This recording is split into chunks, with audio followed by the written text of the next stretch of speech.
तर बरं का मंडळी, आमच्या घरची रौनक, आमच्या घरचं चैतन्य, आमच्या सुनबाई काही दिवस इथं नव्हत्या, त्याच्यामुळं आपले रेसिपीचे पण व्हिडिओ जरा कमीच आले बरं का.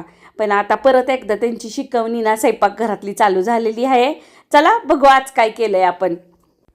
तर बरं का सुनबाई, आपल्या मराठवाड्यातला झणझणीत प्रकार करतोय आज. पॅनवरती थोडंसं तेल घालायचं आहे, नंतर हिरवी मिरची घालायची, कच्चं टमाटर घालायचे, ते सगळं भाजून त्याच्यामध्ये घालायचं आहे आपण. कच्चे शेंगदाणे ते पण भाजून घ्यायचेत, लसूण घालून घ्यायचं आहे आणि एक गाजर घालायचं आहे. सगळं चांगलं भाजलं की गार करून मिक्सरच्या भांड्यात घालायचं आहे. नंतर घालायचं जिरे, भरपूर कोथिंबीर, चवीनुसार मीठ घालून का नाही जाडसर वाटायचं आणि वरून चुरचुरीत फोडणी घालायची. जिरे, मोहरी आणि पांढऱ्या तिळाची एकदम भारी असा गाजर, टमाटर, हिरव्या मिरचीचा खरडा तयार होतोय. करून बघा आणि रोज आपल्या चॅनलवर रप्पारप येणाऱ्या रेसिपी बघण्यासाठी चॅनलला सबस्क्राईब करायला विसरू नका. रप्पारप कशातला डायलॉग आहे ह्याच्यासाठी कमेंट करायचं आहे.